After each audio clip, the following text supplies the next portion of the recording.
Hello aspirants, आप सभी का एक बार फिर से स्वागत है लेगेसी आईएएस एकेडमी के इस यूट्यूब चैनल पर। आज के इस वीडियो में हम डिस्कस करने वाले हैं एक बड़ी ही दुखद न्यूज़ के बारे में जो कि आ रही है, जिसमें हमें ये पता चला है कि SU-300 MKI flight jet, basically एक जेट जो है वो हो गया है crash. It's a fighter jet जो क्रैश हो गया है करबी अंगलोंग डिस्ट्रिक्ट में, आसाम की जो ये डिस्ट्रिक्ट है। तो आइए समझते हैं इस न्यूज़ में कि क्या एग्जैक्टली यहाँ पे हुआ, क्या नुकसान हमें उठाना पड़ा। एट द सेम टाइम ये जो फाइटर जेट है इसके बारे में भी हम थोड़ा बहुत समझने की कोशिश करेंगे। तो चलिए शुरू करते हैं न्यूज़ के बारे में। तो न्यूज़ जो है कि हमारा जो इंडियन एयरफोर्स का SU-30 MKI जो फाइटर जेट है वो क्रैश हो गया है। कौन सी डिस्ट्रिक्ट में? करबी अंगलोंग डिस्ट्रिक्ट। ये डिस्ट्रिक्ट है आसाम में।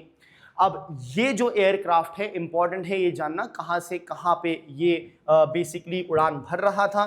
तो इसने टेक ऑफ किया था जोरहट एयरफोर्स स्टेशन से, और ये बेसिकली एक रूटीन ट्रेनिंग सॉर्टी थी। Routine training sortie. अब सॉर्टी का मतलब क्या होता है? सॉर्टी बेसिकली एक छोटी सी उड़ान जो एक जेट फाइटर जेट भरता है उसे हम कहते हैं। ये सॉर्टी एक पूरा एक रूट होता है कि आप टेक ऑफ करते हो, थोड़ा सा ब्रीफ हवा में रहते हो एंड देन आप लैंड करते हो। ये पूरे एक रूटीन को सॉर्टी कहा जाता है। जनरली ये सॉर्टी जो है ऑफ कोर्स वॉर जोन के या वॉर के दौरान होती है, जहां पे आप एक जगह से अपने बेस से उड़ के एक दूसरी जगह तक पहुंचते हो, वहां पे दुश्मन के ऊपर अटैक करके वापस से अपने बेस पे आते हो। इस पूरे प्रोसेस को सॉर्टी कहा जाता है। अब ये जो सॉर्टी है ये कोई वॉर टाइम की नहीं थी, ये सिंपली एक रूटीन ट्रेनिंग सॉर्टी थी जो इस जहाज जो ये जहाज एक्चुअली में कर रहा था। अब ये जहाज में 2 पायलट्स भी सवार थे ऑफ कोर्स, और ये दोनों पायलट की जो है दुखद मृत्यु हो गई है। ये न्यूज़ हमारे सामने निकल के आई है। हुआ ये था कि जैसे ही ये फ्लाइट ने उड़ान भरा, ये फ्लाइट जो है अपना जो कनेक्शन है ग्राउंड पे, जो कनेक्शन रहता है फ्लाइट्स का, जहां से फ्लाइट्स को गाइड किया जाता है, वो कनेक्शन टूट गया और सब्सिक्वेंटली कुछ देर बाद ये फ्लाइट जो है वो क्रैश हो गई। तो आइए देखते हैं डिटेल्स ये इंसिडेंट्स के। तो जैसा कि आप देख सकते हैं ये है करबी अंगलोंग डिस्ट्रिक्ट हमारे आसाम के स्टेट में। तो ये एयरक्राफ्ट जिसने उड़ान भरी, इसने इमीडिएटली उड़ान भरने के बाद कम्युनिकेशन अपना खो दिया, और रडार कांटेक्ट जो है shortly after take off, immediately after take off मतलब टेक ऑफ के कुछ ही समय बाद रडार से इसका कांटेक्ट टूट गया। ये जो रडार है, ये जो कम्युनिकेशन सिस्टम है, वो ग्राउंड पे रहते हैं, जो कंटिन्यूसली कांटेक्ट में रहते हैं जो पायलट्स हैं और एयरक्राफ्ट है उसके साथ। बट ये जो कांटेक्ट है यहाँ पे shortly after the take off, मतलब थोड़ी ही देर बाद यहाँ पे टूट गया। अब जो हम क्रैश साइट की अगर बात करते हैं, ये लोकेटेड है फॉरेस्टेड टेरेन में। मतलब ये करबी अंगलोंग डिस्ट्रिक्ट का जो फॉरेस्टेड टेरेन है, अप्रोक्सीमेटली 60 किलोमीटर फ्रॉम जोरहट, वहां पे ये सिचुएटेड है। अब देखिए जोरहट से टेक ऑफ हुआ था और जोरहट से 60 किलोमीटर दूर ही ये जो है क्रैश हो गया।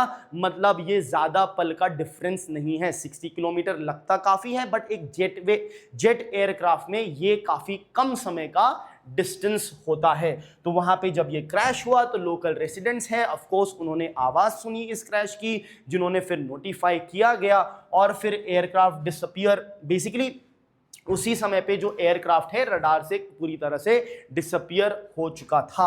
Of course search and rescue teams जो है वो इमीडिएटली डिप्लॉय कर दी गई थी इनफैक्ट इंडियन एयरफोर्स द्वारा। और उसके बाद ये समझ में आया कि जो है प्लेन क्रैश हुआ।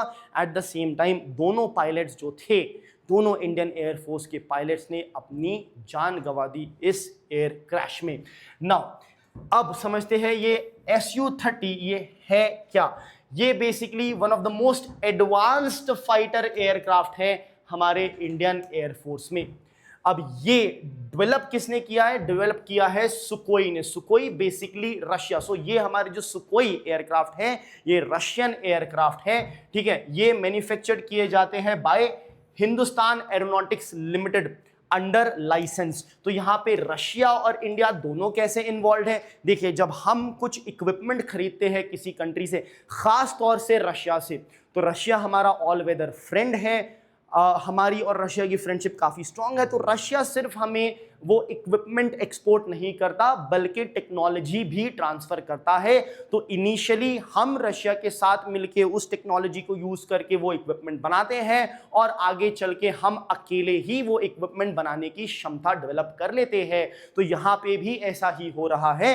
सुकोई जो हमने इंपोर्ट किया बेसिकली रशिया से, बट रशिया हमारे साथ मिलके HAL के साथ वो अब HAL हमारा अकेले ये डेवलप करने लग गया है अंडर द लाइसेंस कि भाई रशिया ने ट्रांसफर कर दी टेक्नोलॉजी, अब हम खुद अपना सुकोई विमान जो है वो बना लेते हैं। ये किस टाइप का विमान है? ट्विन इंजन विमान है, मतलब दोनों साइड इंजन, 2 इंजन है इसके बेसिकली।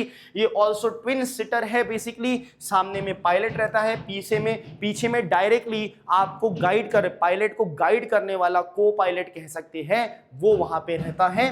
तो 2 सीट यहाँ पे होती है इस फाइटर एयरक्राफ्ट में। इसीलिए एक फाइटर एयरक्राफ्ट में 2 लोगों की दुखद मृत्यु की खबर हमारे सामने आ रही है। अब इसकी की कैपेबिलिटीज क्या है?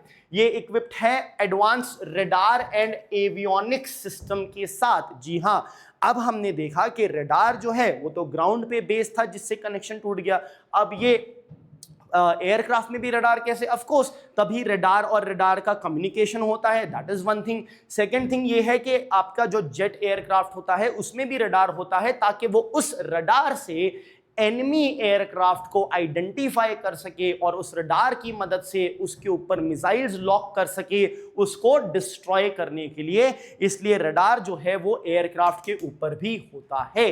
ये जो हमारा सुकोई विमान है, it is known for super manoeuvrability due to thrust vectoring engines. Super manoeuvrability मतलब क्या? मनूवरेबिलिटी मतलब एक साइड से दूसरे साइड पे टर्न करना, ट्विस्ट करना, ऊपर नीचे, ये सारी हरकतों को कहते हैं बेसिकली मनूवरेबिलिटी। तो स्पीड के साथ साथ मनूवरेबिलिटी भी बहुत इंपॉर्टेंट होती है, खास तौर से जब हम देख रहे हैं कि काफी एडवांस्ड मिसाइल्स आती है जो एक बार एयरक्राफ्ट पे लॉक इन कर दी जाए तो वो एयरक्राफ्ट का पीछा नहीं छोड़ती। ऐसी सिचुएशन में मनूवरेबिलिटी काफी काम आती है पायलट्स के लिए, एयरक्राफ्ट के लिए, ताकि वो उस मिसाइल को बेसिकली चकमा दे सके और बच के निकल सके। So as a result of which close combat में या फिर मिसाइल अटैक्स में ये मनूवरेबिलिटी काफी काम आती है। अब ये जो हमारा एयरक्राफ्ट है वो केपेबल है लॉन्ग रेंज मिशंस के लिए एंड डीप स्ट्राइक ऑपरेशंस के लिए, मतलब ये लंबे समय तक हवा में रह सकता है। फ्यूल कैपेसिटी इसकी हाई है, सो इसलिए ज्यादा दूर तक के या डीप स्ट्राइक के ये काम आता है। Weapons capability air to air missiles, air to surface missile and precision guided missile. Of course air to air combat, यहाँ पे एक एयरक्राफ्ट, यहाँ पे एक aircraft, so air to air combat के लिए, एयर टू सरफेस कॉम्बैट के लिए और प्रिसिशन गाइडेड वेपन्स भी इसमें यूज किए जा सकते हैं। इसका इंपॉर्टेंस क्या है इंडियन एयरफोर्स के लिए? It is the most numerous fighter aircraft in the Indian air force inventory, मतलब इंडियन एयरफोर्स इन्वेंट्री में सबसे ज्यादा नंबर के जो एयरक्राफ्ट है वो हमारे सुकोई ही है। सो यहां पे आपको एक और चीज दिखती है, इंडिया और रशिया का स्ट्रेटेजिक डिफेंस पार्टनरशिप जो है कि सबसे ज्यादा एयरक्राफ्ट हमारे पास रशियन मेड पूरी तरह से नहीं कह सकते, क्योंकि अब तो वही सिमिलर जो एयरक्राफ्ट है वो हमारा हाल भी बनाता है। तो ये हमें देता है एयर सुपीरियरिटी और स्ट्रेटेजिक डिटरेंस कैपेबिलिटी भी। ठीक है, इसका स्ट्रेटेजिक रोल क्या है? इंडिया की एयरफोर्स और एयर डिफेंस को स्ट्रेंथन करना, specially along the China and Pakistan border. ठीक है, अब causes of fighter aircraft accident, तो यहां पे समझने वाली बात हुई कि क्या वजह हो रही है कि एक्सीडेंट्स हो रहे हैं हमारे फाइटर एयरक्राफ्ट में।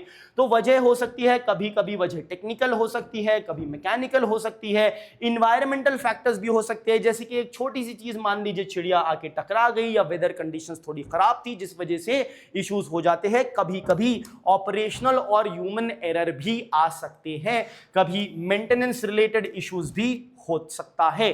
तो यहां पे क्या इशू था, देखिए जब भी ऐसे कोई एक्सीडेंट होते हैं तो इन्वेस्टिगेशन कराई जाती है। इंडियन एयरफोर्स जो है बेसिकली वो कोर्ट ऑफ इंक्वायरी कंडक्ट कराता है। यहां पे भी कोर्ट ऑफ इंक्वायरी कराई जाएगी, ऑर्डर्स ऑलरेडी उसके आ चुके हैं कि जहां पे कोर्ट ऑफ इंक्वायरी होगी उससे फिर निकल के आएगा कि एक्चुअली में रीजन क्या था इस पर्टिकुलर इंसिडेंट या एक्सीडेंट का।